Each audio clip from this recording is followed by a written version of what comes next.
Sekitar lebih dari 500 juta tahun yang lalu, jauh sebelum ada dinosaurus, sebelum ada reptil darat pertama, bahkan sebelum ada ikan dengan tulang sejati berenang di lautan, bumi sudah dipenuhi oleh makhluk-makhluk aneh yang hari ini hampir tidak bisa kita bayangkan. Samudra purba di periode Kambrium menjadi panggung pertama ledakan kehidupan yang luar biasa. Hari ini kita akan membahas predator pertama di era Kambrium. Inilah dia, Anomalocaris, si udang aneh yang akan mengubah cara kita memandang sejarah kehidupan zaman purba.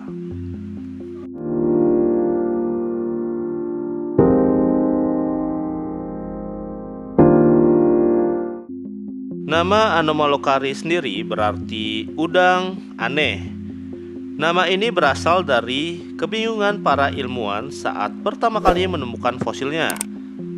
Pada abad ke-19 hingga awal abad ke-20, potongan-potongan tubuh Anomalocaris ditemukan secara terpisah di berbagai batuan fosil.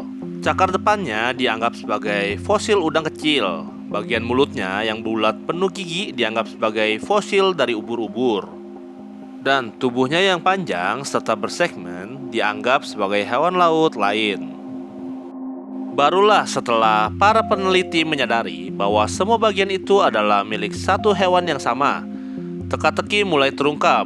Ternyata kita sedang melihat predator raksasa pertama di lautan Kambrium. Bayangkan, seekor hewan sepanjang setengah meter hingga 2 meter sudah terhitung besar untuk di zamannya. Berenang dengan tubuh yang pipi memanjang, dilengkapi sirip di samping tubuh yang berjejer layaknya sayap kecil yang bergerak bergelombang. Lalu di bagian depan kepalanya ada 2 lengan bercakar melengkung ke dalam, siap menyepit mangsa yang tidak waspada. Mulutnya berupa lingkaran gigi keras, mirip blender atau alat bor, yang dapat menghancurkan tubuh mangsa sebelum ditelan. Untuk para hewan laut kecil pada periode itu, Anomalocaris adalah mimpi buruk bagi mereka. Penemuan fosil Anomalocaris memberikan kita gambaran betapa sulitnya memahami kehidupan purba.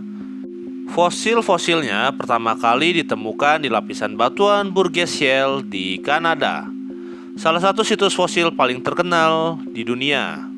Situs ini menyimpan jejak kehidupan periode Kambrium dengan detail sangat luar biasa, termasuk jaringan tubuh yang lunak, sesuatu yang jarang sekali bertahan jutaan tahun. Dari sinilah kita mulai bisa memahami bentuk tubuh Anomalocaris secara lebih utuh. Namun, bukan hanya bentuk tubuhnya yang menarik, melainkan juga perannya dalam sejarah kehidupan.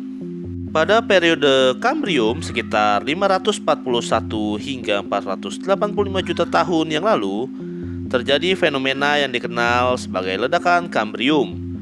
Dalam kurun waktu relatif singkat dalam skala geologi, hampir semua kelompok hewan utama muncul. Dunia laut yang sebelumnya hanya dihuni organisme sederhana, tiba-tiba dipenuhi hewan dengan tubuh kompleks, sistem syaraf mata, dan alat pertahanan. Anomalocaris muncul sebagai salah satu predator pertama dengan kemampuan berburu yang sangat canggih. Predator ini memiliki mata majemuk besar, mirip dengan serangga modern, dengan ratusan lensa kecil yang mampu mendeteksi gerakan di air. Ini memberinya keunggulan dalam menemukan mangsa. Dengan lengan bercakar, ia dapat meraih trilobita, hewan laut berkulit keras yang saat itu berlimpah, atau hewan kecil lain, dan lalu membawa mereka ke mulut berbentuk lingkaran yang siap menghancurkannya.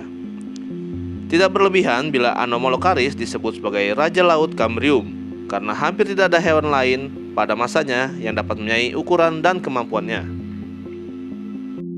Namun, seperti semua makhluk dalam sejarah panjang bumi, kejayaan Anomalocaris tidak bertahan selamanya.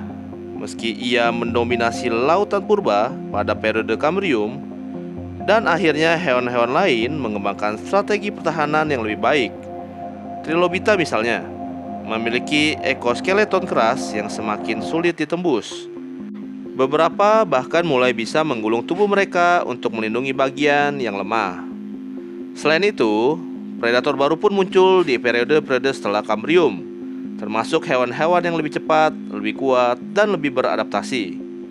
Anomalocaris akhirnya punah, meninggalkan jejak dalam catatan fosil sebagai salah satu simbol pertama predator puncak di lautan purba. Dan yang menarik, Anomalocaris juga memberikan kita pelajaran penting tentang bagaimana ekosistem berkembang. Kehadirannya mendorong mangsa untuk beradaptasi. Hewan-hewan kecil harus mengembangkan cangkang, ekoskeleton, atau perilaku pertahanan. Dengan kata lain, Anomalocaris menjadi bagian dari perlombaan evolusi, di mana predator dan mangsa saling menekan satu sama lain untuk berkembang. Tanpa predator seperti Anomalocaris, mungkin ledakan inovasi biologis di Cambrium tidak akan secepat itu. Hari ini, jika kita melihat Anomalocaris dalam bentuk rekonstruksi ilmiah, mungkin ia tampak seperti makhluk dari dunia lain. Tubuhnya memanjang, sirip-siripnya bergelombang, matanya besar menonjol, dengan dua lengan bercakar yang menyerupai alat alien. Tetapi, justru dari makhluk inilah kita bisa melihat bagaimana evolusi bekerja, mencoba bentuk-bentuk baru, menciptakan desain kehidupan yang aneh namun efektif, dan akhirnya memilih yang paling mampu untuk bertahan. Sejarah Anomalocaris bukan hanya kisah tentang hewan purba. Ia adalah cermin dari proses evolusi itu sendiri, proses yang tidak pernah berhenti. Meskipun telah punah, ia telah meninggalkan warisan berupa pemahaman bahwa sejak ratusan juta tahun yang lalu, lautan sudah menjadi medan peperangan biologis, tempat inovasi dan adaptasi menentukan siapa yang bertahan dan siapa yang hilang untuk selamanya. Jadi, saat kita membayangkan laut Cambrium yang dipenuhi makhluk aneh, ingatlah selalu akan Anomalocaris, predator yang mungkin tampaknya asing, tetapi perannya sangat nyata dalam sejarah kehidupan. Tanpa kehadirannya, mungkin ekosistem laut tidak akan berkembang seperti yang kita kenal sekarang. Anomalocaris adalah salah satu bukti pertama bahwa alam selalu mencari keseimbangan, bahwa untuk setiap mangsa akan selalu ada predator, dan untuk setiap predator pada akhirnya akan ada tantangan baru yang membuatnya harus berubah ataupun punah. Itulah kisah tentang Anomalocaris, sang udang aneh, yang sebenarnya adalah raksasa menakutkan di lautan purba di zaman Cambrium. Dari penemuan fosil yang membingungkan hingga pengakuan sebagai predator puncak pertama di bumi, Anomalocaris tetap menjadi salah satu makhluk paling ikonik dalam sejarah evolusi. Sampai berjumpa di episode berikutnya.